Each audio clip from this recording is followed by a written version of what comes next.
Soy Ismael Mota. Esto es El Defensor. El Defensor. ¿Qué tal, amigos? Bienvenidos a un episodio más del Defensor.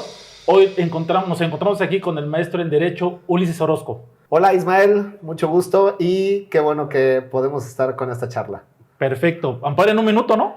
Amparo en un minuto. Fíjate que es un podcast, bueno, no podcast, más bien un canal de TikTok que se me ocurrió desde hace años. Yo quería grabar contenido para mis alumnos, para la gente que esté estudiando Derecho, porque ciertamente sí está especializado en estudiantes en Derecho o en abogados que, si bien ya pueden estar ejerciendo, puede ser que su materia no sea el amparo. Entonces decidí grabar estas cápsulas, pues el microlearning, la educación 3.0 exige que los contenidos sean cortos. Una clase de una ponencia de 1 hora 50 minutos es sumamente pesada.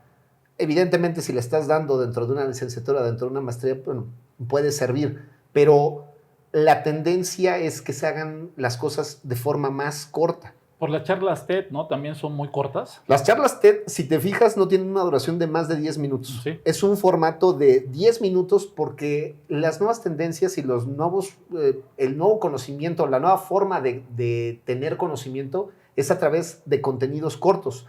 Entonces, cuando grabo el primer TikTok que tengo, decido, ¿sabes qué? Esto es amparo en un minuto. Y dije, ¿de qué me gusta hablar? De derecho y de amparo.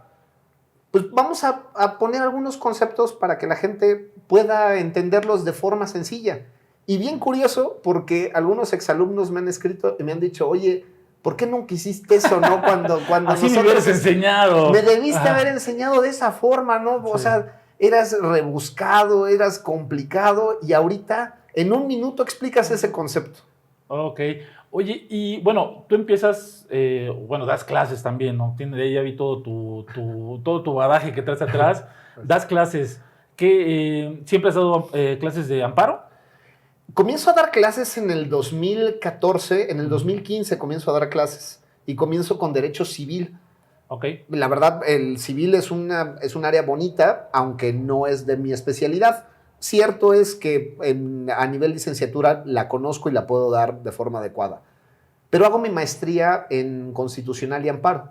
Entonces, cuando entro como hora clase en la universidad, me dicen, oye, ¿de qué es tu maestría? Y le digo, no, pues de Derecho Constitucional, de Derecho de Amparo. No, es que tenemos muy buenos maestros de Derecho de Amparo. Y la verdad, sí, excelentes maestros teníamos. Y se abre un espacio en virtud de la salida de uno de los maestros. Dicen, bueno, tienes la posibilidad de dar amparo. Se divide en dos el amparo. Amparo 1 y amparo 2. Y tengo la posibilidad de dar amparo 1. Y dije, oye, qué bonita materia. Y los chavos al final del semestre nos evalúan y salí bien evaluado. Dice el director de carrera, oye, pues ¿sabes qué? ¿Por qué no das amparo 2?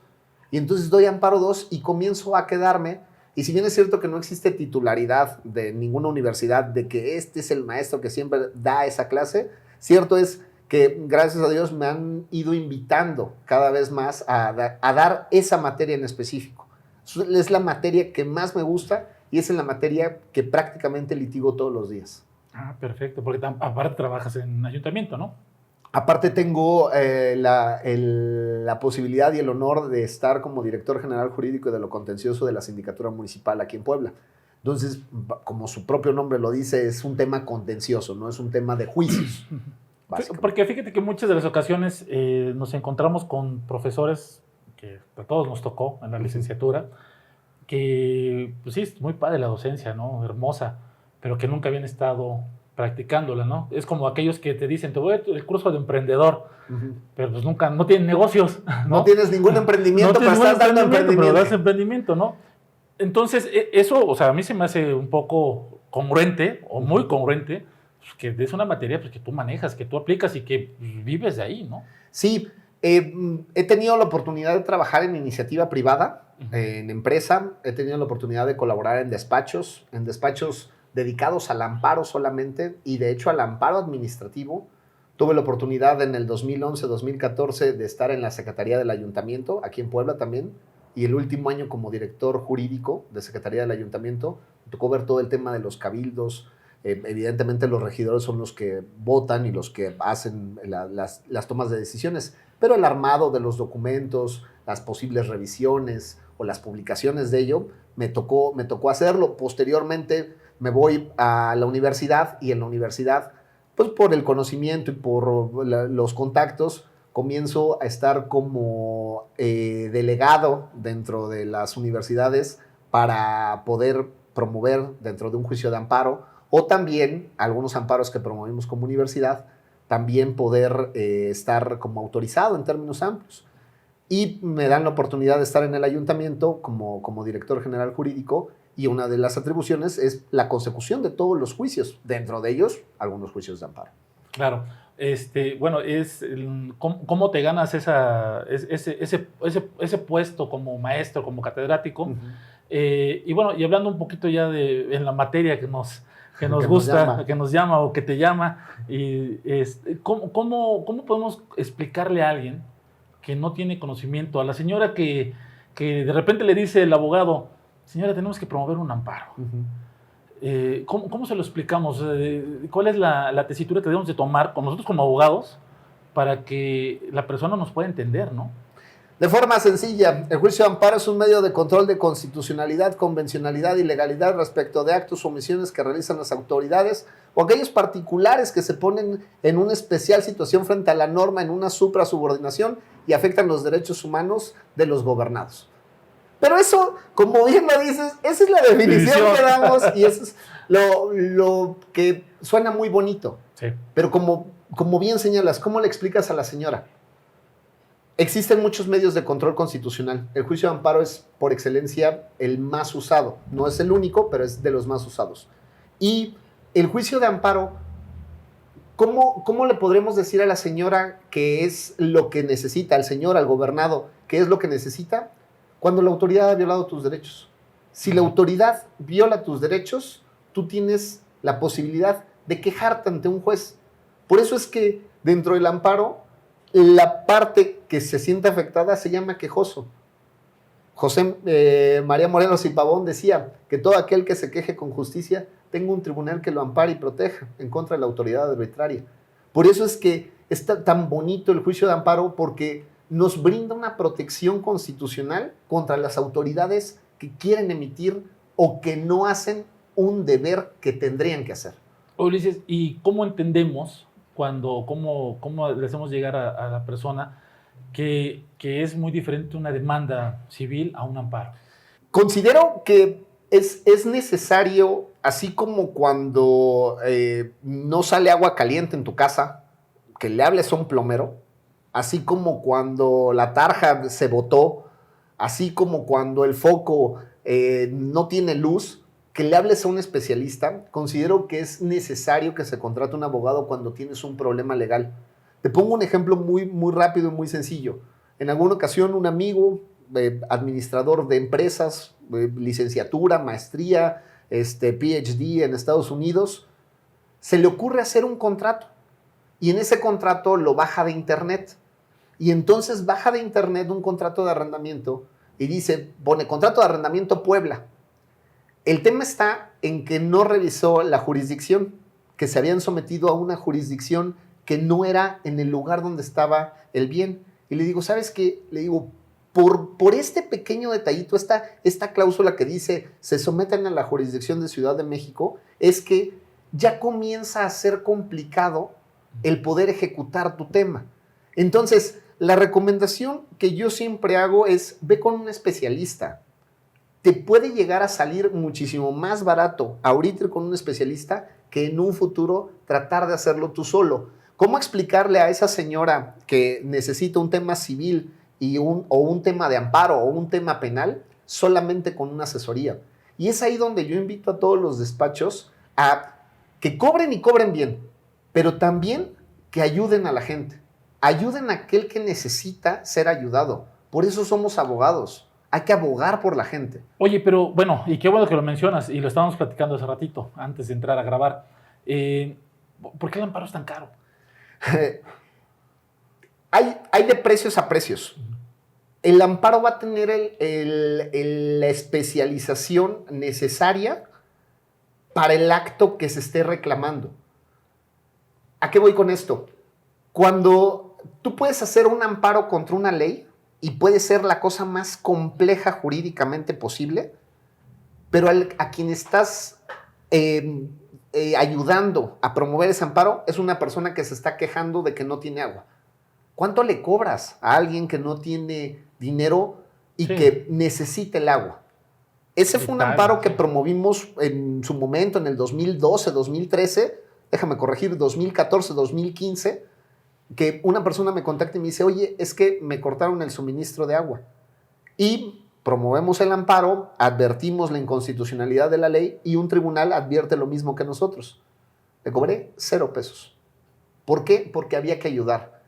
¿Cuál va a ser el parámetro para cobrar un amparo? Va a depender de qué complejo y cuál sea el beneficio que en su caso obtenga el cliente. En estos momentos, pues evidentemente por donde me encuentro, pues no promuevo de esa forma, no promuevo ninguno de estos amparos a favor de los quejosos, sino más bien rindo los informes que estimo que son los correctos.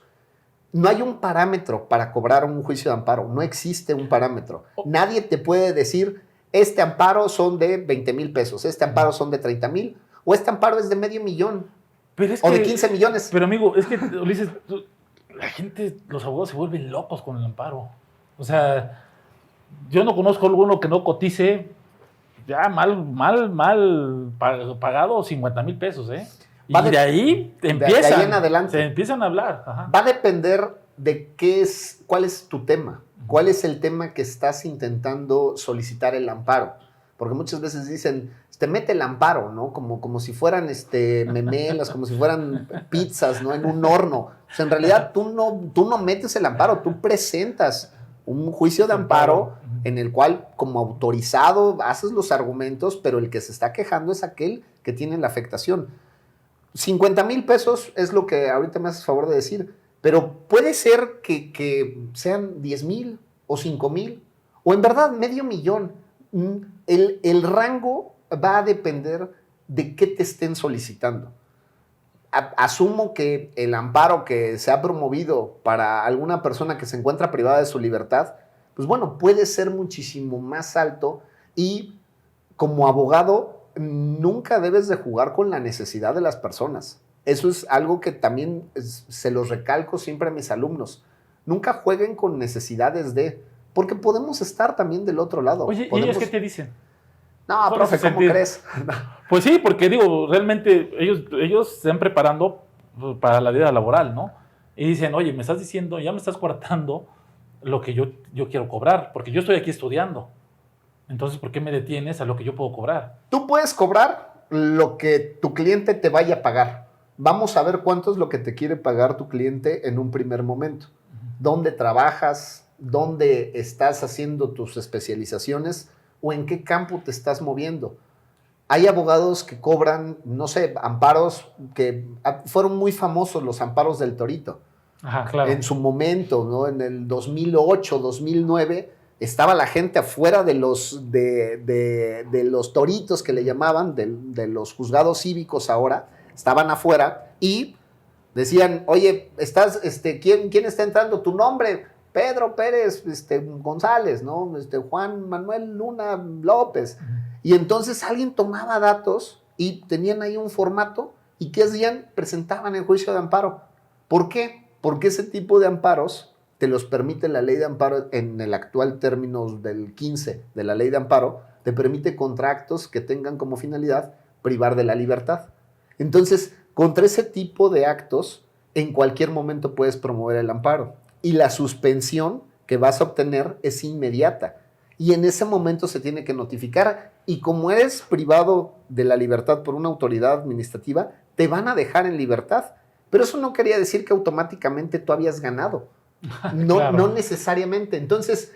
regresaban, de hecho, a cumplir su arresto, ¿no? Cuando no ratificaban la demanda o cuando el acto reclamado había sido cierto, pero no inconstitucional. Tenían que regresar a dar cumplimiento. Oye, ya estás hablando de términos que vamos a ir escarbando porque está muy padre.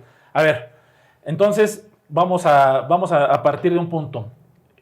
¿Cuántos tipos de amparo tenemos? Muy bien. Solamente existen dos vías, la vía directa y la vía indirecta. Para todo tu auditorio y que está ahorita viendo esto de juicios de amparo, para entender el amparo directo es muy sencillo, contra sentencias definitivas, laudos o resoluciones que sin entrar al fondo del asunto le ponen fin a la instancia. Es decir, cuando el juicio ya acabó, o con una sentencia, o cuando el juicio acabó sin tener una sentencia y ya no existe ningún otro medio de defensa, es amparo directo. Contra todo lo demás, es amparo indirecto. Así de sencillo, siempre y cuando cumplas con un principio fundamental, el principio de definitividad. ¿Qué es el principio de definitividad? El principio de definitividad es agotar todos los recursos o medios ordinarios de defensa que tengan como finalidad revocar, modificar o nulificar el acto reclamado. Oye, Lick. Básicamente. Oye, Lick, no te entendí. ¿Qué es el principio de definitividad? Tú tienes un acto y ese acto, porque nuestra Constitución lo dice, tiene que tener un fundamento. Las autoridades no pueden hacer nada que no esté en una ley, en específico en una norma, pero vamos a dejarlo en un nivel más bajito. Todo lo que hace la autoridad lo hace con base en una ley. No puedes hacer nada que no esté en tus leyes. Cuando en tu ley existe algo para defenderte, tienes que agotarlo. Okay. Si lo agotas de forma adecuada, entonces estás cumpliendo el principio de definitividad. ¿Qué es agotar? Cuando tienes que cumplir con esa propia disposición. Un ejemplo muy sencillo. En un procedimiento civil, tú tienes recursos. ¿No te gustó lo que te dijo el juez? Antes de ir al amparo, ve al recurso, agota el recurso. Es decir, acude al medio de defensa para que eso que te dijo el juez lo revoque, lo cambie, lo modifique. Si tú haces eso, estás cumpliendo con el principio de definitividad. Hay N número de excepciones al principio de definitividad, pero ya es sumamente técnico. Lo importante está en entender que, regresándonos a la definición del amparo, o más bien a las vías del amparo, hay dos, directo e indirecto. Directo, sentencias definitivas, laudos o resoluciones, que sin entrar a fondo del asunto le ponen fin a la instancia. Indirecto, todo lo demás, siempre y cuando cumplas con el principio de definitividad. ¿Me pusieron una multa? Puedes ir al amparo, siempre y cuando no exista un recurso ordinario. ¿Me dictaron un acuerdo o un juez? Puedes ir al amparo, siempre y cuando no exista un recurso ordinario. Un tribunal me quiere lanzar, puedes ir al amparo, siempre y cuando no exista un recurso ordinario. Y es ahí donde ya te vas a ir especializando. Es ahí donde ya la ley es muchísimo más específica. Artículo 107 de la Ley de Amparo, las 9 procedencias del juicio de amparo indirecto. Ya es más técnico, pero entendámoslo de esa forma. Dos vías contra las sentencias y contra todo lo demás, siempre y cuando cumplas con el principio. Ok, ahora, ¿quién conoce de amparo directo y quién conoce de amparo indirecto? Muy bien. De amparo directo, muy sencillito. Tenemos una estructura muy básica. Está en el artículo 94 constitucional. Suprema Corte de Justicia de la Nación, nuestro máximo tribunal. Debajo de ellos, tribunales colegiados de circuito. Debajo de ellos, tribunales colegiados de apelación. Y debajo de ellos, juzgados de distrito. Con estas dos manos, así es como lo vamos a entender.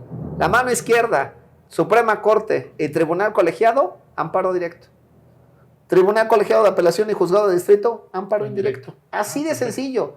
No pueden conocer de otra cosa. Me refiero, no pueden conocer entre ellos, de directo o indirecto, no pueden si no ha sido en ese orden. Regla general, Tribunal Colegiado de Circuito, amparo directo. Regla general, Juzgado de Distrito, amparo indirecto. Ok. Así de sencillo. Oye, y ahora para presentar una demanda, Ok. le dices, bueno, antes nos íbamos a formar ahí a los juzgados de distrito, nos hacíamos largas filas y nos pasábamos horas. Horas. Ahí. Ahorita ya no. Ahorita Te ya puedes cambió. ir a formar. Bueno, ya serían muy bueno, de hecho ya hay más de una forma de presentarlo, ¿no? Ya se lo puedes presentar físicamente y lo puedes presentar vía electrónica, ¿no? Sí. De forma tradicional se puede hacer. ¿Va? Te presentas, llevas tu demanda de amparo. Si es de las 8:30 a las 2:30 de la tarde, vas como siempre al juzgado, llevas tus copias, llevas tu acuse, tus traslados, para especificar más, tu original siempre tiene que ir firmado, tu acuse es el que te quedas, donde te acusan de que estás presentando, y tus traslados son lo que se va a repartir a las partes dependiendo del juicio. Llevas todo tu bonchecito de 8:30 a 2:30, te presentas en la oficialía, te formas y te entregan tu acuse. A partir de las 2:30, 3 de la tarde, a las 23:59, tú solito te formas, emplayas tus documentos y los presentas en un buzón. Tú solito le pegas tu estampa, le tomas una foto y adelante. Eso es lo que muchos abogados todavía hacen. Pero las siguientes generaciones pues ya no están acostumbradas a ello, ya estamos más en la era digital. Y el COVID vino a revolucionar esto de forma brutal. El Acuerdo General 12-2020 y 13-2020 vinieron a potenciar unos acuerdos que ya existían para la presentación de las demandas en línea. Entonces, la sugerencia es, desde que estés estudiando y estés estudiando Derecho, crea tu nombre de usuario y tu contraseña en el Poder Judicial. Cuando ya hayas creado tu nombre de usuario y tu contraseña, ya puedes revisar todo electrónicamente. Ya no hay que ir al juzgado. Ya de hecho es arcaico ir al juzgado. Ya solamente los ves a abogados, no lo digo de forma irrespetuosa ni mucho menos, sino más bien abogados que ya están como un poquito old school, sí, ¿no? Que todavía les gusta sentir aquí tengo mi acuse, o sea, a mí nadie me ve la cara porque aquí tengo mi sello. Pero ya los sellos son digitales, sí. ¿No? Las firmas son digitales. Entonces, la recomendación es, y el SAT nos ayuda en eso, cuando sales tu cédula profesional necesitas la firma del SAT y esa misma te sirve para presentar tus demandas de amparo en línea. Súper importante, Isma. Súper importante. La demanda de amparo la presenta el quejoso, es decir, aquel que le afecta. Nunca el abogado, nunca el autorizado. Si le afecta a Juan tiene que tener firma electrónica. Si no tiene Juan firma electrónica, no puedes presentar la demanda en línea. Le pasó a uno de los abogados que conozco, presenta y dice, es que Juan, Pedro, María, el nombre que quieras, del quejoso, no tenía su firma electrónica, pues yo la presenté. Pues sí, pero la firma electrónica es el equivalente a la firma autógrafa. Entonces, no puedes sustituir la firma de alguien. Tiene que firmarlo el quejoso. Y si no tiene, ¿cuál es la recomendación? Presenta tu bonchecito de forma tradicional y pide que el juicio se lleve en línea. Y entonces ya solamente esa actuación va física. Todo lo demás lo llevas en línea.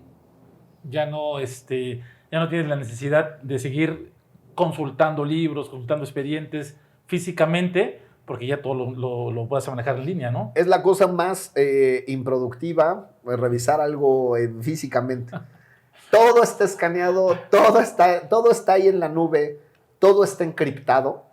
Necesitas ser parte, necesitas notificarte. O sea, no, la verdad, yo veo esto un muy buen avance en nuestro sistema jurídico mexicano, cuando menos a nivel federal, cuando menos en el juicio de amparo y en los juicios de orden federal, civiles, penales. Veo muy bien que podamos tener esto en línea porque ya te evitas las chicanerías de incidente de nulidad de notificaciones, ¿no? Fue en la casa de al lado, fue el número incorrecto, no tocaron 3 veces, no dejaron el acuerdo, no hicieron lo que tenían que hacer. Ya, la notificación está en línea. Y yo creo que eso es lo que se tiene que hacer. Agarrar, como vulgarmente se dice, el toro por los cuernos y decir, aquí ya vamos a enfrentar el juicio que se tenga. Si hay necesidad de rendir un informe, si hay necesidad de ofrecer una prueba, si hay necesidad de objetar un documento, si hay necesidad de ofrecer cualquier alegato, hazlo ya sin miedo, ¿no? Así es como se tiene que hacer y hazlo en línea. Es la cosa más sencilla. Y ahí hay abogados que, como te decía, old school, que les gusta imprimir, ¿no? Apenas escuché a un abogado que ya es, a mi juicio, grande, un abogado de 82, 83 años. Ya es grande. Ya considero que ya es no es un chamacón. Sí. y que todavía me decía, voy a ir a mi despacho y le voy a dictar a la secretaria. Ya no se ocupa eso. Si le quieres dictar a alguien, pues díctale a tu computadora, ¿no? Le pones el micrófono y le dictas. Sí. O sea, la tecnología la tenemos que usar para que nos sirva y tenemos que hacer que nos ayude esa tecnología. Creo que un puesto de secretario para ese tipo de cuestiones ya no es funcional. Quizá era funcional cuando tenías máquina de escribir, quizá era funcional cuando tenías una computadora nada más y no sé, eran las impresoras que iban saliendo, ¿no? De ese tipo. Bueno, puede ser, pero en la actualidad ya no es, a mi juicio, necesario, ¿no? Hay que incursionar de forma adecuada hacia el juicio en línea, hay que hacer todo en línea, hay que hacer las videoconferencias también, pues, evidentemente en línea. No es necesario acudir a la audiencia, tú puedes hacerla en línea, pero ¿qué pasa? Que tu contraparte en los juicios de orden civil tiene que estar de acuerdo. Entonces, si los dos se ponen de acuerdo, se ayudan. Y no me refiero a que te ayudes, que estés coludido, ni mucho menos. Te ayudas a que las cosas salgan de forma adecuada, como tienen que funcionar.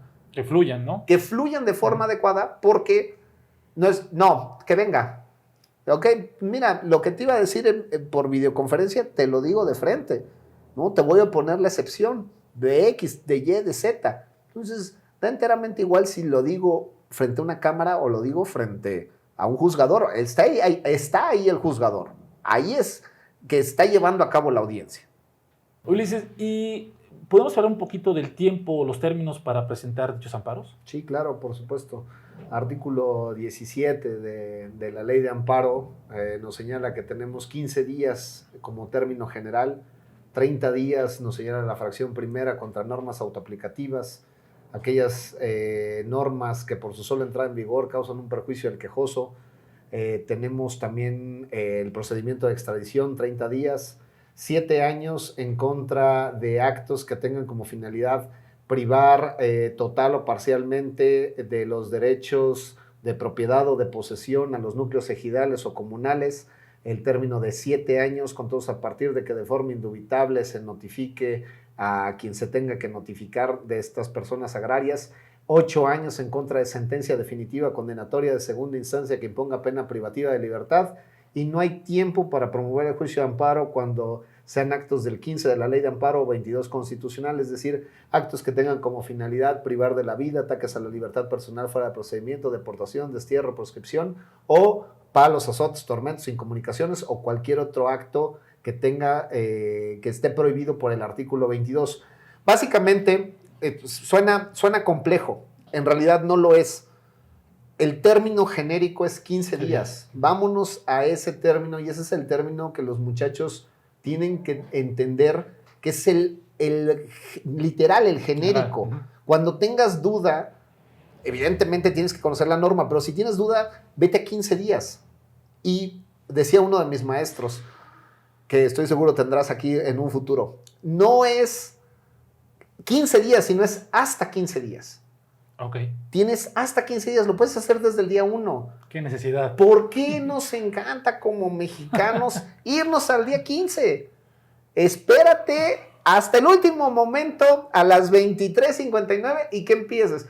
Es que no había internet bien, es que tuve que ir al café, es que el Office, es que está cerrado, la oficina está cerrada y ya la copiadora, la impresora se puso nerviosa.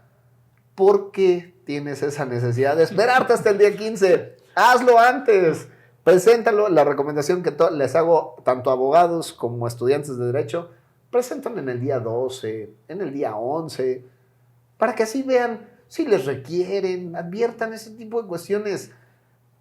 Y lo digo en uno de los videos de Amparo en un minuto, no se esperen hasta el día 15, háganlo desde antes. Vámonos creando esa cultura de hacer las cosas no en los límites, sino un poquito antes.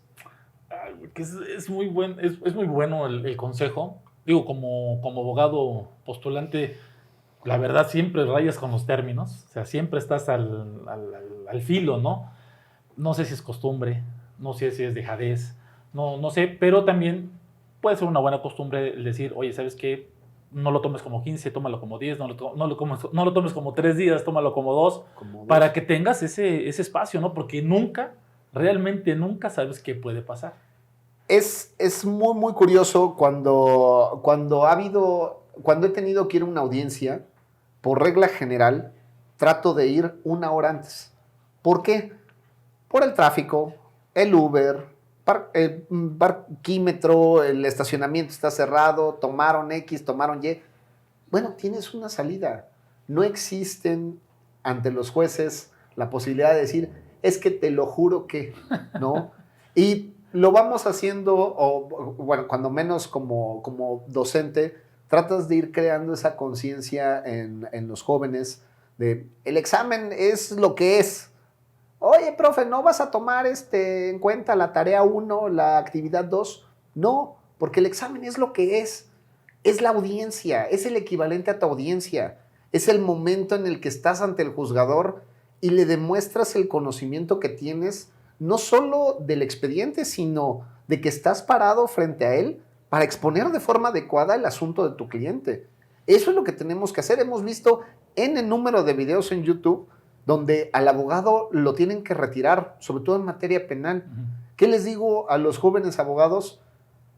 Conozcan de todas las materias y poco a poco su vida los va llevando hacia la especialización. Es muy común ver a los jóvenes abogados salir y poner su despacho. Qué bueno, continúen con su sueño, pongan su despacho, pero en un primer momento considero que necesitas alguien que te pueda hacer frente, alguien que te pueda ayudar. La gente, cuando tiene una necesidad, busca el mejor. Y no quiero decir que los muchachos no lo sean, pero si tú tienes un problema en el ojo, en la retina, tú buscas al retinólogo, no buscas al médico general. Tú buscas al especialista en esa parte del ojo, ni siquiera del ojo completo. Sí, en esa. En la retina. En la retina. Sí. Y así va a pasar. Oye, y hace rato comentabas algo muy, muy curioso que, bueno, en mis tiempos era, vamos a poner el despacho en el cuarto de la tía o del papá o el local que no se renta, o ahí lo ponemos. Y ahora me dices que ¿dónde ponen sus despachos los chavos? Los jóvenes abogados están poniéndolos en redes sociales. Creo que el hacer contenido para alguien más tiene que dar un valor. No soy partidario del contenido que yo he denominado contenido basura. Contenido donde la gente sale bailando, donde la gente sale con algún chiste, con algún meme. No quiere decir que no sean divertidos, no quiere decir que no entretengan, pero es un contenido basura en un aspecto académico o en un aspecto profesional. Pues veo difícil que alguien contrate a X persona porque lo vio bailando muy bien. Y están muy graciosos los videos. Dice, el abogado de enfrente cobra la mitad. Ah, sí, pero tu abogado puede hacer esto y está bailando, ¿no? Y está el tribunal. Obviamente es una foto sobrepuesta. Sí. Pero eso es lo que buscas. O sea, y regreso al tema del médico.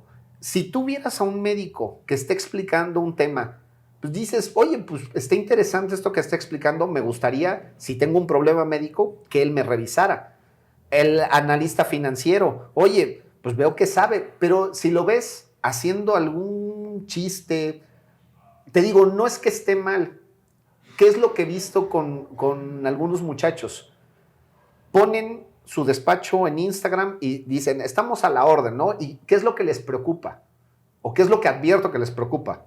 Que tengan un logo, que tengan un eslogan, que tengan una oficina física. Yo les diría, jóvenes, eso no es, a mi juicio, lo importante en este momento. Lo importante es que tengas clientes y que te des a conocer por tu buen trabajo, por el buen dominio en la materia. Porque vas a hacer un trámite de rectificación de acta. Bueno, eres el mejor haciendo el trámite de rectificación de acta. ¿Vas a dedicarte a los seguros? Bueno, eres el mejor abogado de seguros, pero no eres... Ponen un consejo, ponen 2 consejos, ponen 3 consejos y se les acabó el contenido. Y Dicen, bueno, pero está el TikTok viral del mapache, está el TikTok viral del baile y que estás haciéndole así. Bueno, qué padre, pero si, a mi juicio, si lo que quieres es proyectar una imagen para contratar, considero que no es lo ideal estar bailando o estar haciendo algún chiste, ¿no? Veía de un colega que ponía el TikTok y abogado, me dieron cadena perpetua, ¿no? Y era un chiste y salía el Joker riéndose. La verdad no le entendí muy bien el chiste, pero de entrada no existe la cadena perpetua en México. Entonces, por ese tipo de contenido, yo dejaría de contratar a alguien. Yo no contrataría un servicio de alguien que tiene un contenido de esa naturaleza. Y que les digo a los jóvenes, dejen de preocuparse tanto que si trae el logo y que si se ponen, no se voy a inventar apellidos, García, López. ¿Cómo van? ¿Cuál va primero? No, pues la idea fue mía, ¿no? López García y asociados. Oye, ¿y a qué nos vamos a dedicar? Puta, pues tú que eras bueno en qué. No, pues a ti te gustaba mercantil, ¿no? Bueno, tú eres el área mercantil. Tú vas a ser el subdirector mercantil. ¿Y tú qué, penal? Pues no me gusta tanto, pero bueno, va. Ok, tú eres el subdirector penal. Y tienen toda una estructura que son 4 cuates. Pero son el director general, el CEO, el subdirector. Nombres impresionantes. Sí. Nadie se pone abogado, ¿no? Pero es leak. ¿Y qué es? Oye, apenas me pasó con un exalumno. Oye, te dejo mi tarjeta.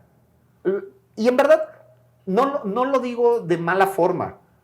Me dejan su tarjeta y le digo, oye, pues ya lo tengo tus datos, o sea, sé que eres un buen abogado y si tuviera un problema te contrataría. No necesito tu tarjeta. ¿Qué es lo que voy a hacer con la tarjeta? Lo que hace la gente con las tarjetas. Tirarlas a la basura. ¿Es bueno tener redes sociales? Por supuesto. ¿Es interesante o considero que es interesante el que ofrezcas un contenido que le sirva a la gente? Sí. Si tu contenido es un contenido de que te vas a dedicar a bailar y vas a sacar el chiste o vas a mentar madres, bueno, ok, quizá está dirigido para un público diferente. El contenido que he tratado de hacer en Amparo en un Minuto ha sido eso.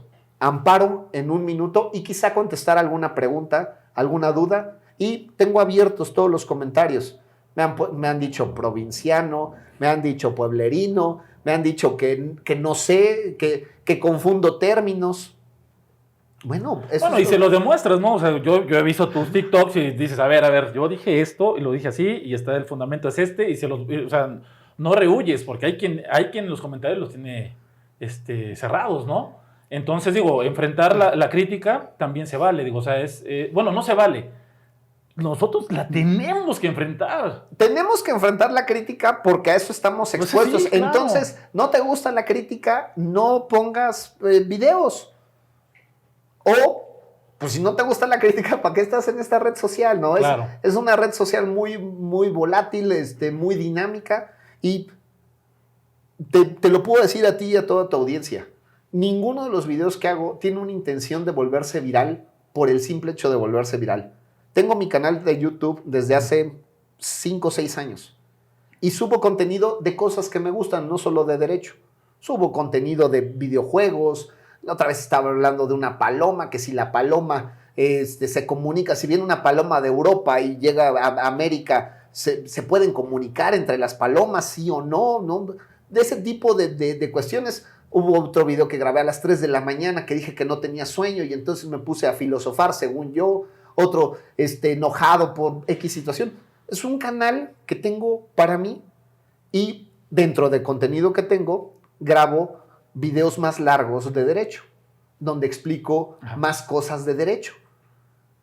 El último video que subí es algo que me han preguntado en clase año con año, semestre tras semestre. Tiene 46 vistas. Y mira, que si tiene esas 46 vistas y le sirvió a 13 personas o a 10 personas, me doy por bien servido. Porque lo que tenemos que hacer como abogados, a mi juicio, es expandir el conocimiento. Eso es lo que en verdad nos debería de mover. No tanto el view, no tanto el like, no tanto el comentario. Veo muchísimo contenido de comenta, ¿no? Y me decía otro colega, no, es que tienes que poner que el color aquí y haz la pregunta acá primero y pon la encuesta al final. Vaya, lo vas poniendo, pero no con una intención de volverte viral. Creo que tengo un solo video de los más de 100, en donde digo, si llegamos a 50 comentarios, hago la segunda parte. 3 comentarios. Y hice la segunda parte. Hice la segunda parte, ¿por qué?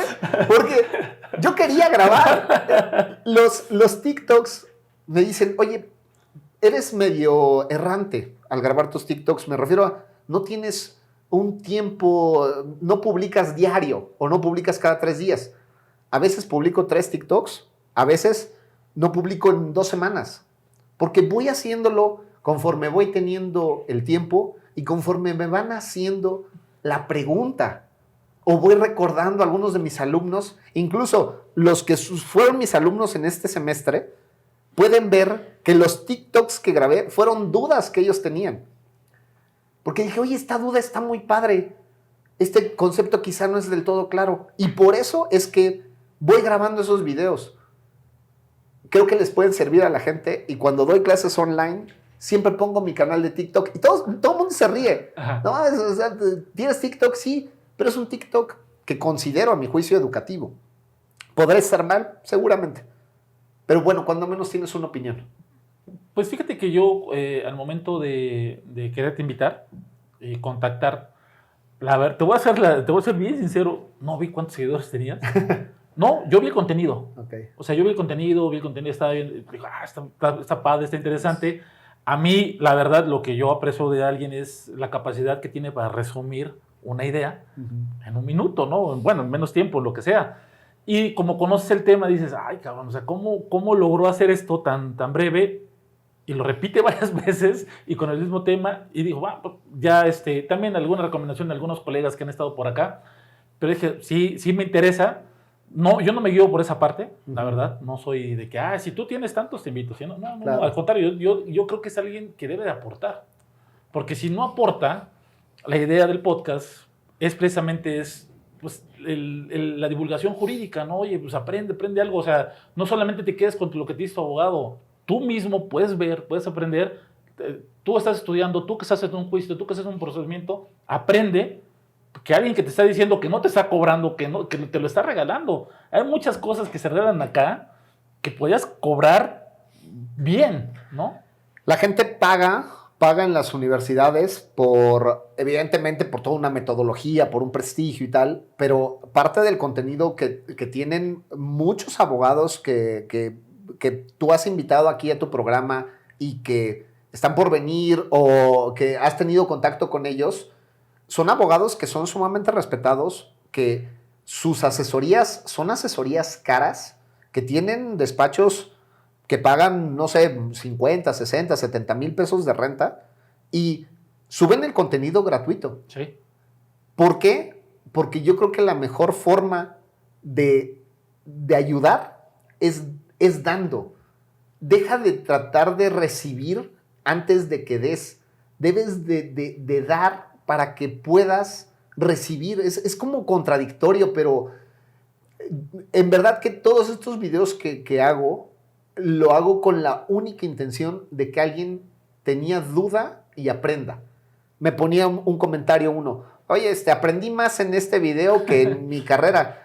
Y le contesté, le digo, oye, lamento escuchar eso, bueno, lamento leer esto, ¿no? Sí. Pero qué bueno que aprendiste algo. Y sabes que si te puedo ayudar en algo más, adelante. Ha habido gente que me ha contactado y ya tienen dudas sumamente específicas, por eso nunca las he subido. Ya son dudas de un procedimiento y en uno de los videos que se hizo mucha polémica, yo decía, oye, respetuosamente, no comparto el punto de vista de los abogados, ¿no? Y adelante, si consideran que están así. No, pues platícanos bien cuál es el video. Yo sé cuál es el video que me estás mencionando, pero ese es el video polémico. El video que unió a los abogados. Unió A la comunidad de TikTok. Sirvió para unir a toda la comunidad de TikTok que estábamos viendo el tema de si era procedente el juicio de amparo directo en contra de una sentencia de primera instancia. A ver, la ley de amparo es muy clara. Contra sentencia definitiva condenatoria de segunda instancia que ponga pena privativa de libertad. Son esos los requisitos. Oye, es que la de primera instancia es sentencia definitiva. Sí, pero se llama definitiva porque define el derecho, no porque sea la última. El Código Nacional de Procedimientos Penales señala un recurso de apelación. Y el principio de definitividad es agotar todos los recursos o medios ordinarios de defensa. Ese es un recurso que es un medio de defensa. Entonces lo tienes que agotar. No, que si hacemos la interpretación tal. Y lo dije en mi video. Oye, mira, verdad, respetuosamente lo menciono. Considero que no tienen la razón. Ojalá, vaya, que continúen con sus interpretaciones, pero ojalá no asesoren a nadie. Y si asesoran a alguien, que tengan, vaya, que pueda escuchar a alguien diferente, ¿no? Creo que de repente necesitas unas segundas opiniones. Se hizo una mesa de debate muy bonita, unió, como bien señalas, a varios abogados, se expusieron los puntos de vista y creo que llegamos a una conclusión como comunidad de TikTok, llegamos a una conclusión de sí hay que agotarlo. Puede haber escenarios en los que suceda que no fue notificado o que tuvo una mala... Bueno, son diferentes cuestiones, pero la generalidad es debes de agotarlo, porque tenemos que ser, y lo decía en mi video, tenemos que ser muy responsables con lo que decimos. En alguna ocasión me preguntaron también, oye, ¿y qué pasaría en tal? Le digo, mira, lo digo de forma 100% académica y sin haber leído ni una sola constancia. Considero que estuvo mal por ABC. Y concluí en ese video. No obstante, para que un abogado te dé una recomendación necesita leer las constancias. Y las constancias oficiales. No te mando por TikTok. O sea, vaya, se puede mandar. No, claro, mira, bueno, o sea, ahorita que lo tocas, que tocas el tema, es muy común, creo yo, nos toca a los abogados, que tenemos alguna cita para ver algún asunto y el cliente, no sé si es en un afán de no pagar, en un afán de ahorrar, en un afán de te explico rápido, no lo sé, no desconozco, pero quiere que tú le des una asesoría de algo que tú no estás viendo. Tú no tienes las constancias a la vista, no tienes el expediente a la vista, no tienes la carpeta de investigación, no tienes nada. No. Oiga, ¿qué me recomienda usted? Pues que lleve un abogado, que vea las constancias y que le pueda decir qué va a pasar. Porque realmente, o que lleve su expediente. Es que el expediente ya me dijeron que va a pasar la próxima semana. Espérese la próxima semana, si le dan una solución, con mucho gusto me la envía, la checamos y la vemos. Pero es que ¿usted qué cree? Pues yo creo que usted debe esperar. Pues sí, de todo no le va a cobrar, señora. O sea, es que no sé, ¿por qué creen que uno lo va a adivinar?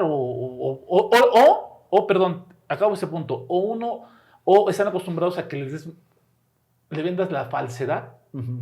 Ah, no, yo lo resuelvo. Ah, no, va por mal camino, yo sí lo voy a enderezar. ¿Es lo que quieren escuchar? Yo creo que es lo que quieren escuchar, pero tenemos que ir en esta educación de litigio.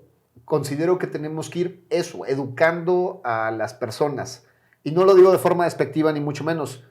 Nadie cuestiona cuando vas al médico y te cobra 600, 1,000, 1,500 pesos por los 10 minutos que te revisó. Por los 10 minutos que te escuchó, por esos 7, 8 minutos. En alguna ocasión tuve que ir a un hospital de los mejores de aquí de Puebla y me revisó en verdad 7 minutos. Me revisó el estómago, me pegó así, tal. No tienes nada grave, tómate esto y tal. 1,500 pesos. Y dices, ok, yo quise ir con el mejor, yo quise ir con el especialista. Pero cuando llegan con el contador o llegan con el abogado, es, bueno, pero, o sea, te voy a pagar, pero ¿por qué? ¿No? Y yo considero que tienen que pagarte, pues, por el conocimiento que estás dando, por el conocimiento que le estás preguntando. Pero la gente no está acostumbrada. Quizá lo ideal sería setear desde un primer momento, poner las reglas. Oye, con mucho gusto te recibo en mi despacho, en mi oficina, donde sea la persona Starbucks. postulante, así sea en el Starbucks Sí. o en cualquier café, te recibo y por escucharte te voy a escuchar media hora, voy a leer los documentos que me lleves básicos y te voy a cobrar 100 pesos, 1,000 pesos, 10,000 pesos, lo que tú quieras, lo que tú decidas. Como me decías hace un momento, ¿por qué me estás cuarteando el derecho a cobrar? No, hombre, cobra lo que quieras. El problema está en que te lo paguen. Y no, pero es que yo lo que quería era un consejo. Ah, bueno, te doy un consejo, contrata un abogado. ¿Ya? Así de sencillo. Así de fácil. No te gusta, no pasa nada. Debe de haber algún bufete gratuito. Ve con algún bufete gratuito. Tiene un titular, tiene a los muchachos que están practicando. Acude ahí. No tiene nada de malo. No, para nada. Pero si te están, no quiero decir quitando tu tiempo, si estás invirtiendo tu tiempo, que es lo más valioso que tenemos, lo estás invirtiendo en algo, pues que te sea redituable. Máxime que tú has pagado toda tu carrera. También se vale decir como abogado, postulante, oye, yo no sé de ese tema, te puedo recomendar con X o con Y. Hay que ser responsables también. Yo creo que esa es la parte más difícil del abogado. El decir. El decir, sí, yo creo que sí. Yo no conozco a uno que diga, ¿sabes qué? Saben hasta de física nuclear. O sea, no, yo veo esto, yo veo todo, ¿no? Nos cuesta tanto referenciar a alguien y luego si ya te llega la referencia es, oye, no te olvides de mí. De mis oraciones, ¿dónde no me voy a olvidar de ti? Estás en mi corazón. Estás en mi corazón, ¿no? Pero sí, o sea, es muy curioso esa parte que, digo, es cultural, lo entiendo porque venimos de una mala práctica, nos vienen enseñando, tal vez nuestras generaciones, tal vez va a cambiar, no lo sé, pero así se va traspasando, ¿no? Es lo bonito del derecho y de este tipo de espacios que ahora ya conoces a uno. Cuando no sé algo, yo digo, esta parte no la sé. Esta parte no es mi especialidad. Y tienes que ser honesto contigo. Contigo mismo tienes que ser honesto porque está en juego la libertad de alguien, el patrimonio de alguien, la casa de alguien, el terreno. O como en el ejemplo que te ponía, el agua. ¿No? Oye, sí. ¿Cuánto vale el agua? Pues no sé, el recibo te cuesta creo que 300 pesos. Pero para esa persona, ese amparo contra ley, ¿cuánto valía? 50,000, 60,000 pesos, 100,000 pesos. No lo cobras. No lo cobras. Porque lo que buscas es ayudar. Entonces, ser muy honestos contigo mismo, tienes que ser honesto y decir, esta parte no la conozco, te puedo referenciar con X o con Y. Si tuviera que ponerte un ejemplo, te diría, yo no conozco nada de derecho migratorio. No sé nada. No conozco un tema migratorio. No me dedico a ello, no es municipal, no es de juicio de amparo. Podrás llegar a tener cierto matiz. Bueno, y tampoco lo tienes que conocer. Es que no puedes conocer de todo. No puedes conocer de todo, efectivamente. Y tratar de conocer de todo, lo único que te va a hacer es que no conozcas de lo que en verdad deberías de conocer. Sí, fíjate, yo lo he dicho en algunas ocasiones con clientes, yo lo sé, digo, a ver señora, vaya usted sola. Sí. Hay un abogado de oficio, no me pague, vaya usted sola, o sea, te lo juro que yo lo he dicho, no me dejan mentir. Vaya usted sola, no me pague, porque eso lo puede hacer usted sola. Sí. Y también entiendo, no, licenciado, es que no quiero ir solo, no quiero presentarme solo, no confío también. Es otro punto que también ahí llega a pasar, porque la persona decide contratarte, por eso, en esa situación. Pero bueno. Escuchaba en uno de tus programas, escuchaba que decía uno de tus invitados, ¿sabes qué? El abogado o lo que te enseñan en la escuela, eso no es lo que pasa en la realidad, ¿no? Tú te enfrentas en un juzgado y tienes que aprender a moverte y tienes que saber. Parcialmente cierto. Y decían también, es que se te cae la imagen del magistrado, la imagen del ministro, la imagen del juez. Parcialmente cierto. Yo creo que más bien tenemos que volver a creer que pueden existir generaciones que el derecho lo estudian para ayudar.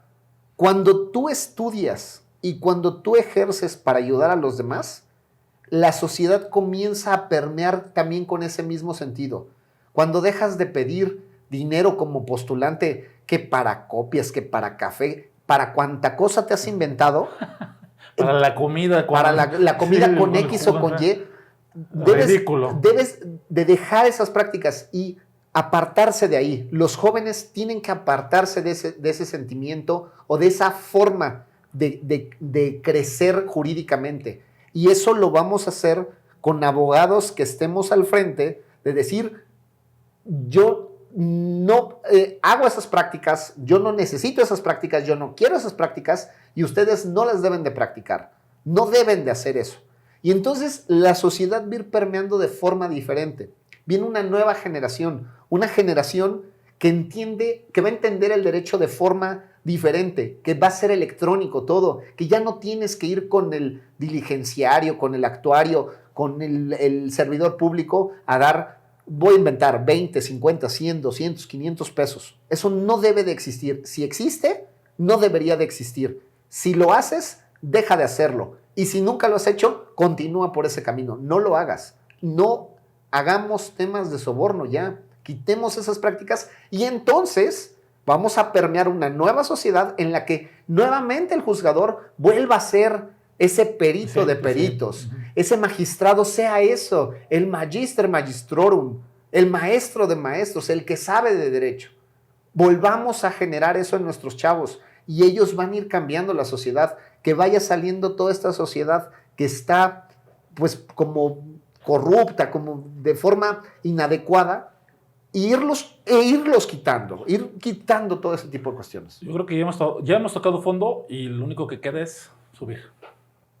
Pero, entonces no hay más. Oye, a ver, y retomando el tema, vamos a ver un poquito más la parte del amparo. ¿Quiénes forman parte de un amparo? ¿Quién está metido? Muy bien.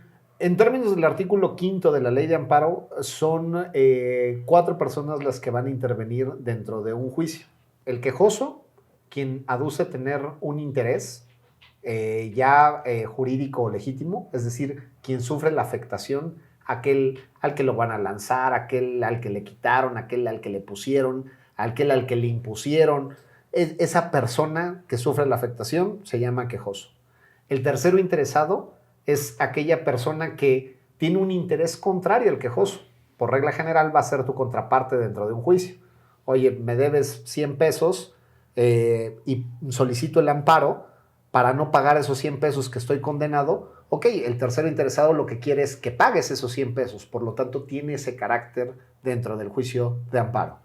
El siguiente es la autoridad responsable. Es aquella persona, sin importar cuál es la naturaleza de esa posición, es aquel que ordena, dicta, ejecuta o trata de ejecutar, o aquel que no ordena, no dicta, no ejecuta o no trata de ejecutar, porque recordemos que el juicio de amparo es contra actos o contra omisiones, y el Ministerio Público Federal adscrito al órgano jurisdiccional.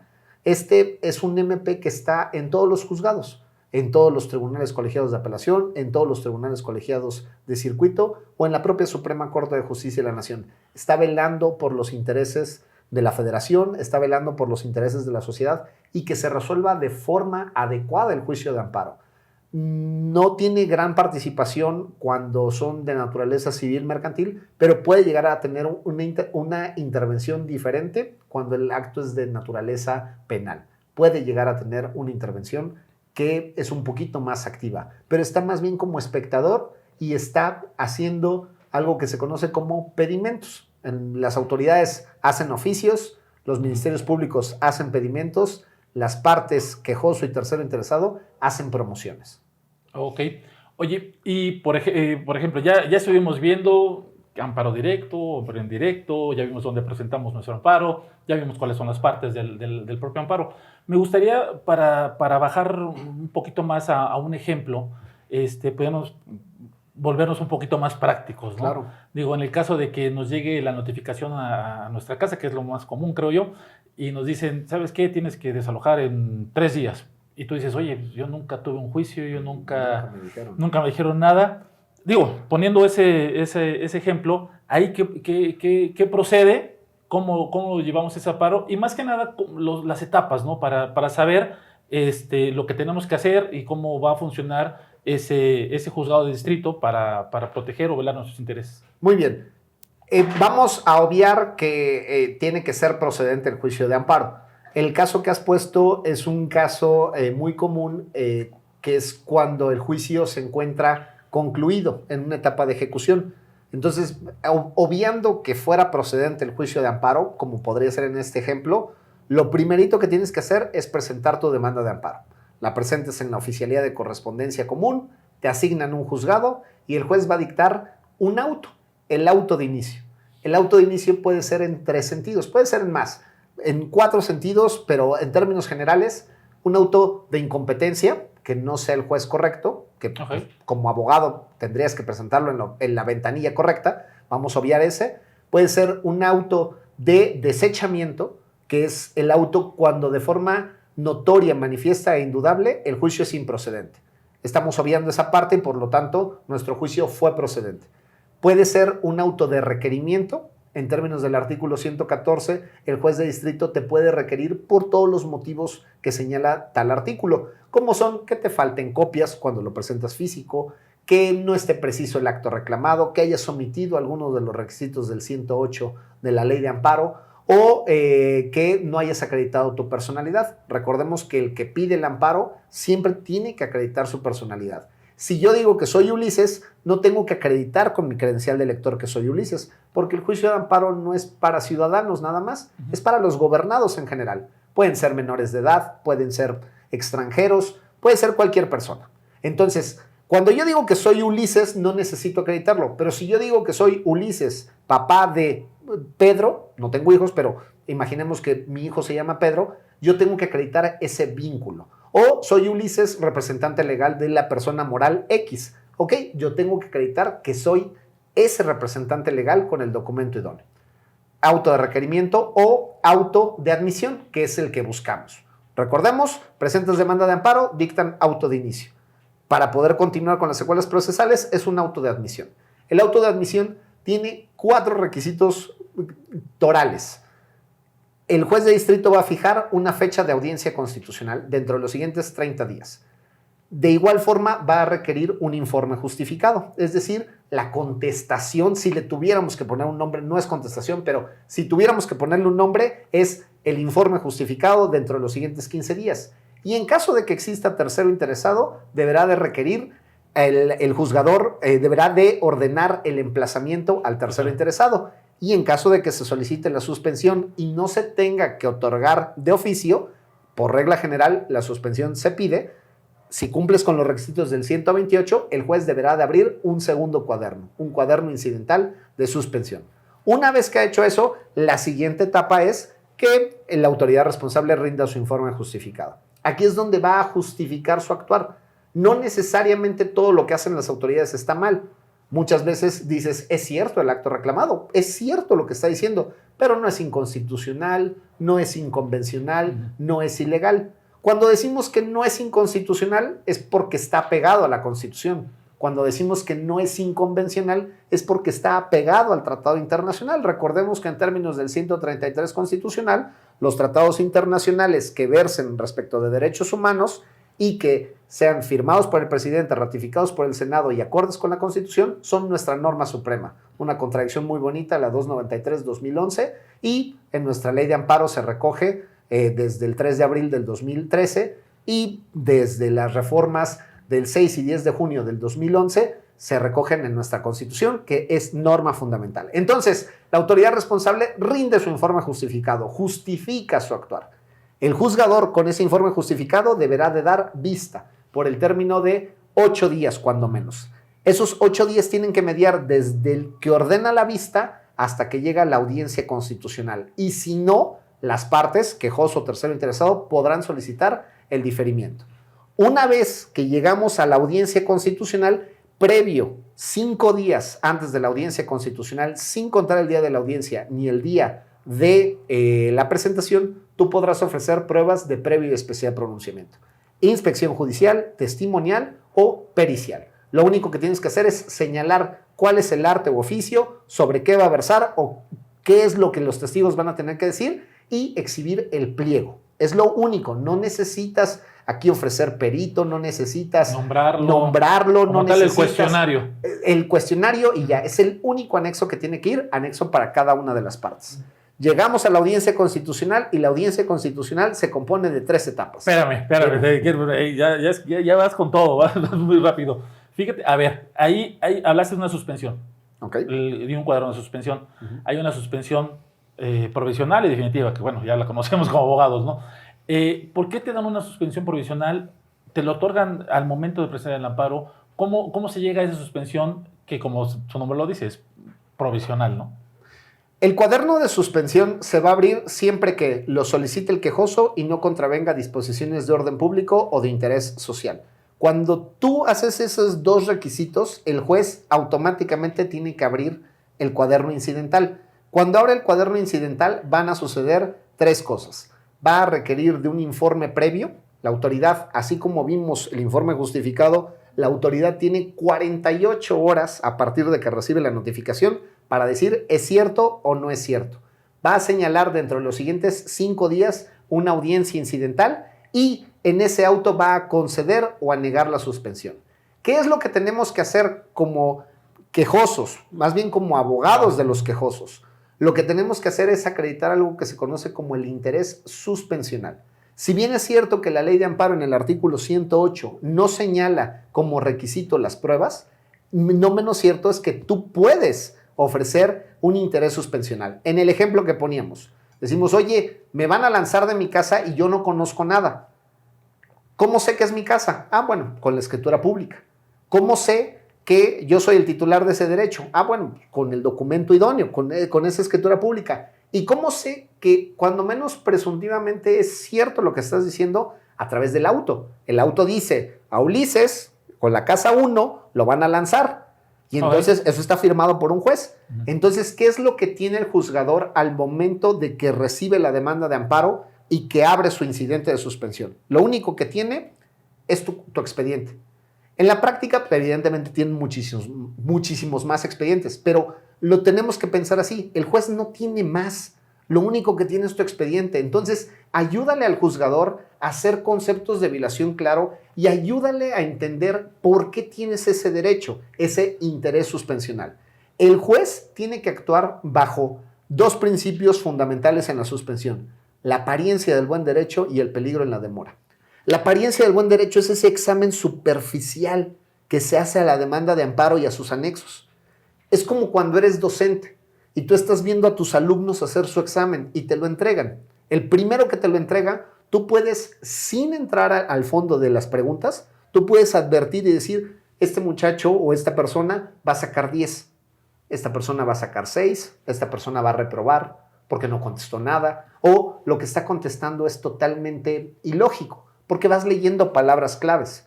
No has estudiado, no has entrado, no has analizado, pero tienes las máximas de la experiencia, la razón y la apariencia del buen derecho. El juez es un juez de buena fe.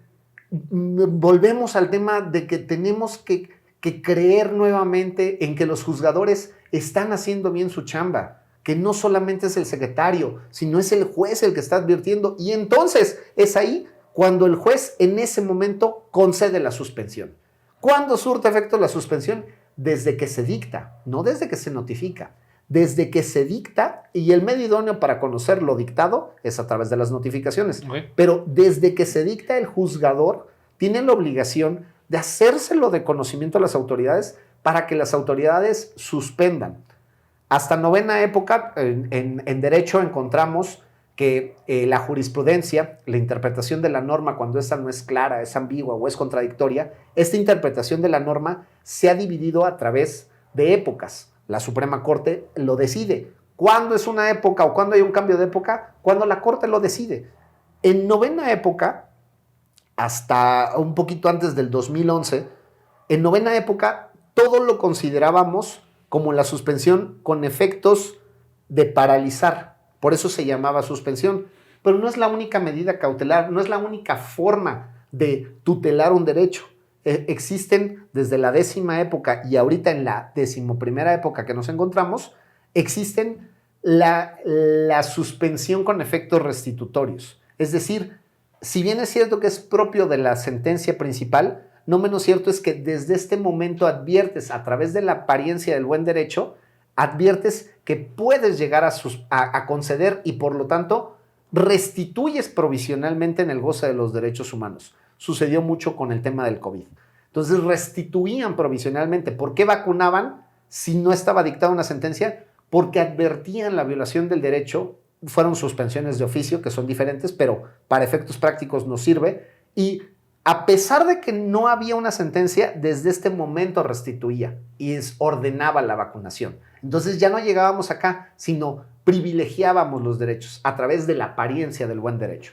Eso es lo que sucede en el cuaderno incidental. Oye, y en ese mismo cuaderno, en muchas ocasiones, también te pueden pedir una garantía, ¿no? Sí. Para que las cosas se mantengan, ¿no? Sí. La garantía es literal eso, es el garantizar el posible daño o perjuicio que puedas llegar a ocasionar a alguien por la medida suspensional que se está concediendo.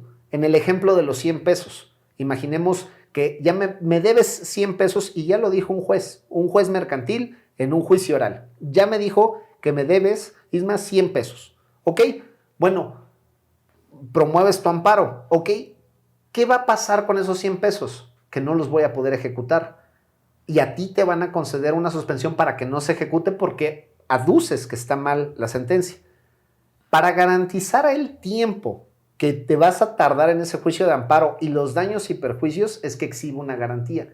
El tercero interesado, en este ejemplo sería yo, el tercero interesado puede exhibir algo que se conoce como contragarantía. La contragarantía es para que se deje sin efectos la suspensión, se ejecute el acto reclamado y en caso de que no me concedan la razón a mí, tercero interesado, es decir, que concedan el amparo, esa contragarantía cubra los daños y perjuicios que ahora yo te ocasioné con la ejecución del acto que se había suspendido por el juzgador. Entonces, no quiero decir que es como el póker, pero parecido, ¿no? Si lo tuviéramos que entender de grosso modo y de forma muy burda, es ¿cuánto es? 50 pesos, yo doy 50 y 50 más. Sí. Seguimos, sí. ¿Va? Y entonces ya vemos quién ganó.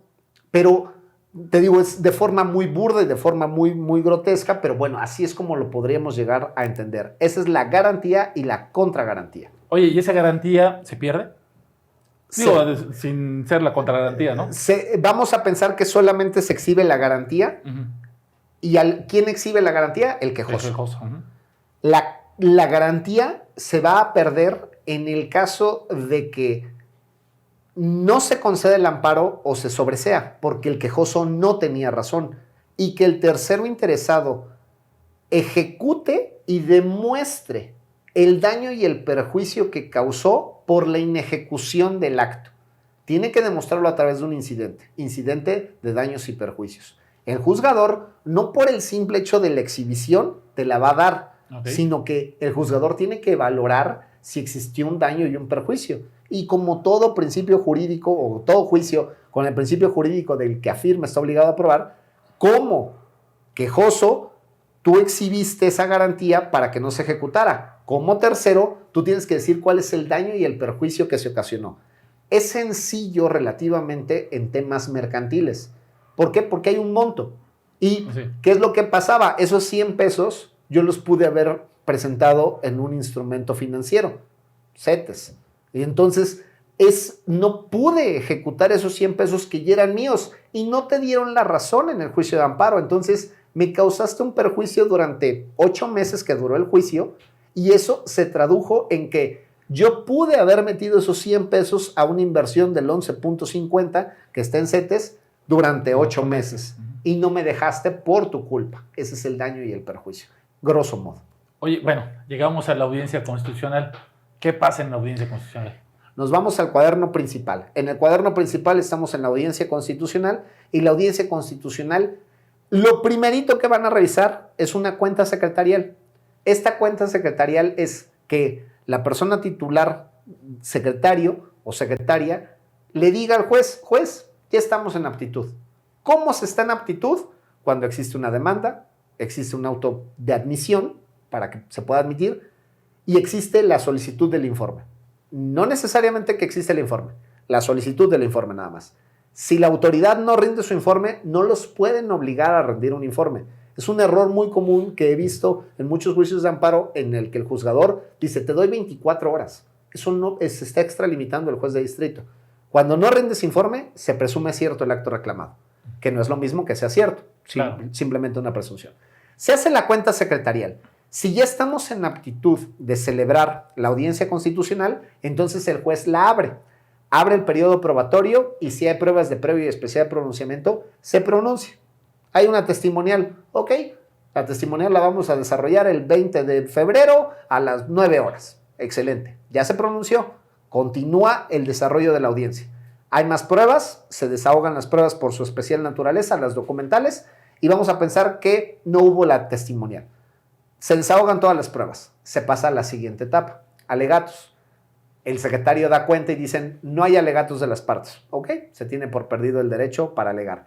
Y se pasa ahora al privado del juzgador a dictar la sentencia. Hay una jurisprudencia nueva que la Corte ha determinado que el juzgador tiene un máximo de 90 días para dictar la sentencia. En teoría, la debe de dictar en ese momento. No son audiencias públicas, no son audiencias presenciales, son audiencias que se desahogan en escritorio. ¿Puedes comparecer? Sí, cuando el acto es del 15 o del 22 constitucional. 15 de la ley de amparo o 22 constitucional. Privación de la vida, ataques a la libertad personal fuera de procedimiento, deportación, destierro, proscripción, o mutilación, palos, azotes, incomunicación. Cuando es de eso, puedes comparecer, pero lo demás no te van a dejar comparecer. Es por escrito. El juzgador dicta su sentencia de amparo, en la cual va a constar de tres estructuras básicas. Resultandos, que es la historia del juicio; considerandos, que es la argumentación jurídica; competencia, interés jurídico, legitimación, causas de improcedencia, y cuando logras pasar todo eso, entramos al fondo del estudio. Y los resolutivos. La justicia de la Unión ampara y protege, la justicia de la Unión no ampara ni protege y se sobresee el presente juicio. Y ahí es cuando concluimos, desde que se presenta la demanda hasta que se dicta sentencia. Ok, no, pues perfecto, ya. Oye, y esa parte, porque hay mucha gente que también tiene la duda, ¿no? Es que la justicia de la Unión ampara y protege. ¿Y cuáles son sus efectos para amparar y proteger, no? Ok, en términos del 77 de la ley de amparo, el juzgador deberá de fijar cuáles son los efectos para la concesión del juicio de amparo, porque toda sentencia que se dicta y que es firme debe de ser cumplida sin excesos ni defectos. No puedes cumplir con defectos, no puedes cumplir con excesos. Tienes que cumplir tal cual te lo está ordenando su señoría. Cuando se dicta la sentencia, ahí se establece cuáles son los efectos. En el ejemplo que pusimos, que era un lanzamiento, el efecto lógico es deja sin efectos todo lo actuado hasta el emplazamiento y ordénale a la autoridad responsable, juez de lo civil, familiar, penal, lo que sea, bueno, penal no, pero el juez X ordena que le vuelvan a notificar. Y ese es el efecto de la sentencia, por regla general. Podría ser en un derecho de petición. ¿Qué es un derecho de petición? En términos del artículo 8º constitucional, todas las personas tenemos derecho a que los dice todavía funcionarios públicos. Es un artículo que no se ha reformado desde 1917. Todos los funcionarios públicos tienen la obligación de contestar en un breve término. Algo que les pidas. Lo que les pidas. Tú les puedes pedir lo que quieras. No te van a contestar necesariamente en el sentido que tú quieres, pero tiene la obligación el servidor público de contestarte. El efecto de la sentencia de amparo en un derecho de petición será contéstale. Contesta de forma congruente. Me quitaron el agua, dale agua. Me lanzaron, que te regresen. Me quitaron, que me devuelvan. El SAT me quitó en un crédito fiscal, tengo una garantía fiscal de $1,000,000. Bueno, devuélvele ese $1,000,000 más los intereses. Me embargó de forma precautoria en un procedimiento administrativo de ejecución. Me embargó mi coche. Bueno, pues que te devuelvan el coche, ¿no? Que me embargó mi cantina que tengo en mi casa, ¿no? Pues que te vuelvan a poner la cantina, ¿no? No que vayas tú por la cantina a las oficinas de la autoridad, que te la vuelvan a poner, Sí. porque tiene que restablecer en el goce de los derechos humanos o de las garantías constitucionales violadas. ¿Y cuando sobresee? Cuando sobresee significa que el juzgador se encuentra imposibilitado jurídicamente para entrar al fondo del asunto. ¿Ha sobrevenido alguna de las causas que señala el artículo 63? Que son 5 causas que puede llegar a tener, y que una de ellas es la improcedencia, que son 23 razones por las cuales un juicio puede ser improcedente en términos del 61. Cuando el juez determine el sobreseimiento, nunca va a entrar al estudio del fondo del asunto, nunca. Está imposibilitado jurídicamente para entrar al fondo del asunto. Perfecto. Ulises, pues estamos ya para darle término a la charla. Digo, ya nos quedó sumamente claro cómo vamos a proceder con nuestro amparo. Digo, eso esperamos, ¿no? Que realmente le sirva a las personas que nos están viendo. Ahora quiero pasar a una etapa más tranquila del podcast, Okay. en donde algunas preguntas que habitualmente hacemos con los invitados y algunas nos las inventamos aquí. Okay. Ya no hay problema. Oye, me gustaría... veo que eres muy metódico, veo que tienes tu forma de ser. ¿Qué hábitos crees que o consideras que son los buenos que deberíamos de fomentar como abogados? El principal, a mi juicio, es el estudio continuo, es la lectura. Leer una sentencia, leer una demanda, leer una contestación, leer un libro, leer un artículo. Hay muchísima lectura. ¿Qué es lo que nos pasa? Que no estamos acostumbrados a leer. Para aquellas personas que no están acostumbradas a leer, la carrera de Derecho quizá no sea lo mejor, ¿no? Y se los digo siempre con mucho cariño a todos mis alumnos, si no te gusta leer, va a ser complicado. No quiere decir que no vayas a poder ser buen abogado, pero va a ser muy complicado, porque todo el tiempo estamos leyendo. Entonces, si no tenemos el hábito de lectura, fomentarlo. Creemos que tenemos que leer 1 hora diaria. No es así. Lee 5 minutos, 10 minutos. Siéntate en tu sala. Si fumas, fúmate un cigarro y el tiempo que te tardas fumando un cigarro, lee 2 páginas. Es mejor que no leer nada. 2 páginas de un libro de 100 páginas lo haces en mes y medio, en 50 días. Un poquito más de mes y medio. Leíste ya un libro. Y entonces eso te va a fomentar a ti el decir, bueno, entonces mejor leo 4 páginas, mejor leo 5 páginas, mejor leo 10 minutos, 20 minutos. Por alguna razón no puedes leer porque te estés trasladando y tengas que tomar algún transporte público o vayas en tu propio vehículo, escucha un audiolibro. Siempre y cuando no te pongas en peligro, ¿no? Si no conoces las calles, siempre ve al volante, pero, o sea, ve fijo en tu camino. Pero si es un camino automatizado, entonces escucha un audiolibro en eso. ¿No tienes dinero para un audiolibro? Entonces escúchalo desde alguna plataforma como Spotify. ¿No pagas Spotify Premium? Ok, escúchalo con comerciales. Hay N número de audiolibros gratis. Pero no queremos, bueno, no sé si es que no queramos. Preferimos pasar 1 hora en TikTok viendo algún video del perrito que hizo alguna gracia o de los chicos que están saltando en algún avión, a ponernos a dedicar algo de tiempo. Yo creo que esos son los hábitos o el hábito que yo le diría a todo estudiante de Derecho e incluso abogados. No se queden con lo que aprendieron y no se queden con lo que les dijo el maestro. Vayan un paso más allá. Cuestionen un paso más allá.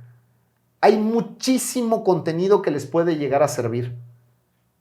Siempre trata de esforzarte más y, aunque sea 10 minutos, no te toma más tiempo esos 10 minutos. Quítale de tu hora de TikTok, quítale 10 minutos y esos 10 minutos dedícaselos a un libro de derecho. Carajo, lean. Es la mejor recomendación que les puedo dar. No hay forma de aprender a escribir mejor, aprender a hablar mejor que leyendo. Vas a adquirir un muy buen hábito, te va a servir para tu vida profesional, vas a aprender seguramente algún término nuevo y te va a quitar 15 minutos de tu vida. Y te va a volver una persona más interesante. Podría ser, ¿no? Podría llegar a ser eso. Bueno, penúltima pregunta. Recomiéndanos un libro, ya que hablamos de eso. La mejor recomendación que te puedo hacer de un libro es lo que te guste leer o lo que te guste revisar. Sé que suena súper ambiguo, pero desde Harry Potter. Es más, algún libro de superación personal. Tú puedes leer lo que tú quieras. Yo no acostumbro leer libros de autores como el doctor Miguel Carbonell, que recopila muy bien muchos conceptos. Hay uno del constitucionalismo muy interesante. Podrías leer algo filosófico como La justicia de Amartya Sen, Premio Nobel de Economía, pero una recomendación de libro tiene que ser en conocimiento de la persona. Entonces, como tú seas, busca esa literatura. A mí me encantan de Calabozos y Dragones. Mira. Entonces, yo leo de ese tipo de literatura, de los dragones, y me fascina todo ese mundo. Y entonces, a veces estoy leyendo de eso. Entonces, una recomendación de libro, no soy el mejor para poderte recomendar. Yo creo que sí es una muy buena recomendación. Realmente, a veces nosotros, pues, la verdad, leemos mucho. O sea, leemos mucho por trabajo, ¿no? Porque tienes que estar leyendo. Todo el tiempo. O sea, y cuando te ven, dicen, oye, ¿no lees? No, pues, ¿cómo no? Me acabo de chutar el expediente de 300 hojas, ¿cómo no voy a leer? Pero bueno, y sí es cierto, yo me refugio igual en otros temas completamente diferentes a que voy a seguir cultivando. No, o sea, sí también como que dices, voy a despejarme un poquito. Necesitas. Y creo, y tomando un poco el tema de la lectura, voy a contar algo muy... Ahora yo personal, yo siempre escuchaba, ¿no? Lee, tienes que leer, pues muy chavo, no tienes que leer. Yo tenía el ejemplo de mi papá, de mi mamá, que leían y leían lo que leían, pero leían. Y yo me puse el rollo de, tengo que leer, pues yo tengo que leer, soy estudiante de Derecho, tengo que leer. Y la verdad, llegué a un punto en que dije, bueno, ¿de verdad tengo que leer? Dije, bueno, sí tengo que leer, pero voy a leer lo que yo quiera. Uh-huh. Voy a leer lo que me llame la atención. Para empezar, yo no tenía, pues, estudiantes, no vas a comprar libros ahí. Digo, es un trauma ya cuando ya estás más grande, le alcanza para tus libros, ¿no? Claro. Pero, digo, realmente en esa parte yo soy, mejor dicho, algún libro que me llame la atención, ese. Tómalo. No busco el tema, no busco algo que me llame mucho. Oye, la novela, me gustó, la voy a leer. Bueno, o sea, uno de superación personal, me gustó, lo voy a leer. Y antes tenía la costumbre de decir, no, ya acabé uno, leo el otro. Uh-huh. No, acabé con eso. Tengo uno, cuando lo acabe, cuando me llame la atención otro, lo voy a leer. Digo, creo que es para mí otro consejo que si gustan seguir, pues adelante, ¿no? Totalmente, sí. Pero bueno, ya, la última para ya no quedarte más tiempo. Oye, recomiéndanos un lugar para desayunar en Puebla. A mí me gusta mucho Intro, que es comida de autor. Okay. Está en Atlixcayotl. Es muy, muy buen chef. El chef Ángel Vázquez es quien está ahí al frente. Es un muy buen lugar para desayunar. Me gusta Macuit, que está en Cuautlancingo. Es uno de los mejores 5 chefs que están aquí en Puebla. Ha ganado en el número de premios y es comida, vaya, si cometo algún error, que me disculpen, entiendo que es una especie como de comida prehispánica. Tienen una quesadilla de insectos deliciosa, tienen aguas muy ricas, todos sus platillos son tienen que ver con maíz, entonces... Te digo, si cometo algún error ahí en cuanto al tipo de cocina, me disculpo de antemano, pero es una cocina muy, muy rica, Macuit.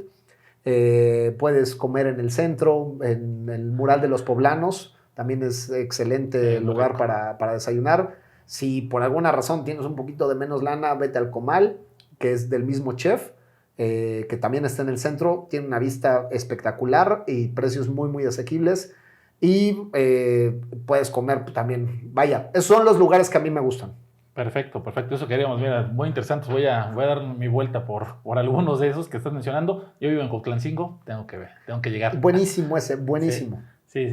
Oye, pues bueno, llegamos al final, pero no nos queremos despedir antes que nos pases tus redes sociales. Me pueden encontrar en TikTok como Ulises Orozco, me pueden encontrar en YouTube como Ulises Orozco y son las dos redes que manejo. Y pues ya, ¿no? Ahí me encuentran. Amparo en un minuto. Amparo en un minuto, ¿no? Esto es Amparo en un minuto y síganme en esa red social. En verdad que si eres estudiante vas a aprender, si ya eres abogado puede ser que refuerces algún conocimiento o puede ser que tengamos un punto de vista diferente, entonces podemos llegar a conciliar ese punto de vista y creo que lo ideal es que entre todos logremos los mejores conceptos, hagamos las mejores cosas y vayamos con una misma finalidad, ayudar al prójimo. Perfecto. Ulises, te agradezco muchísimo tu presencia en El Defensor. Ya sabes, estamos abiertos a una segunda parte para continuar hablando del amparo, que vaya, es un tema muy profundo, muy largo y muy bien explicado por tu parte. Muchas gracias a ti y a todo tu auditorio. Amigos, muchas gracias por acompañarnos en un episodio más del Defensor. Les recordamos que nos sigan en redes sociales, Ismael Mota, abogado, ahí nos encuentran en YouTube, en Instagram. Síganos, por favor, comparten, pregunten, para que podamos nosotros seguir creciendo en el proyecto. Gracias.